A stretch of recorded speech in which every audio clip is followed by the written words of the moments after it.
Calvin Abueva magkakaroon nga ng immediate suspension dahil nga sa hindi magandang behavior na pinakita sa in and out ng game. Well, bago tayo magpatuloy at pag-usapan itong issue na ito mga kaibigan, please don't forget to like and subscribe and always hit the notification bell. Maraming salamat po sa inyong lahat.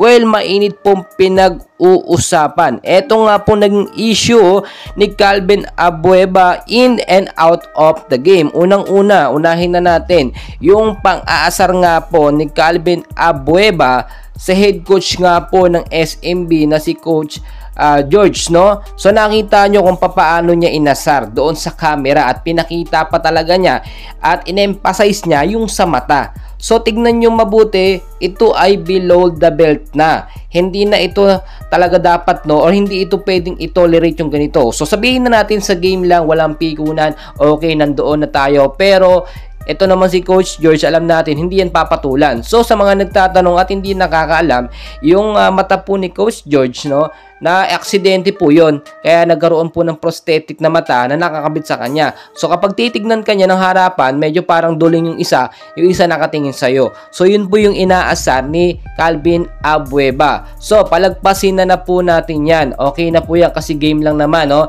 Ganyan talaga may asaran. Pero yung nangyari outside the game, no? At dahil nga dalawang talo na sila, hindi pa sila nananalo dito sa SMB, ay tila mainit ang ulo ni Calvin Abueva. Yung nangyari naman po sa labas, talagang ito, attitude na talaga ang umiral.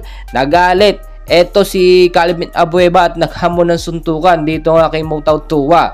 At marami nagsasabi, ang naging issue nga daw po dito ay nung tumingin nga po, no, or nag-smile daw itong si asawa po ni Tautua dito kay Calvin Abueva. May nagsabi po, no, ito yung post ng asawa ni Motautua na si Aida. Sabi niya, to set the record straight, Calvin did not physically attack me. So hindi naman inattack ni Calvin Abueva. So very good yun. Walang problema doon. Hindi pwede magsampa ng kaso ng physical injury o sabihin natin pananakit itong asawa ni Motautua dahil wala namang physical na dumiretso lang kasi si Aida nun mga kaibigan sa CR, tapos nakita niya si Abueva nang umingisi at tumatango na tila ng aasar. So tignan naman natin yung side ni Calvin Abueva. Hindi naman tayo pwede maging one-sided lang mga kaibigan.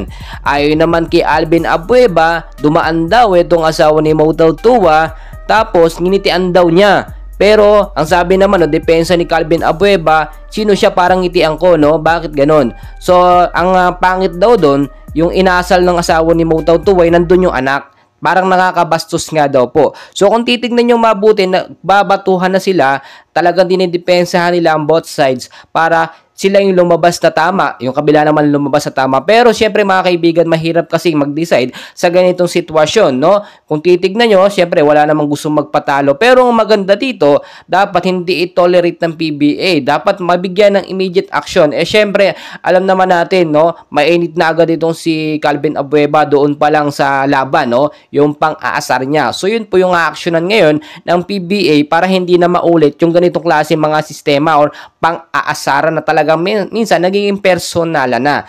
So patuloy ko kayong i-update mga kaibigan, and please huwag niyong kalimutan mag-like and subscribe. Maraming salamat po.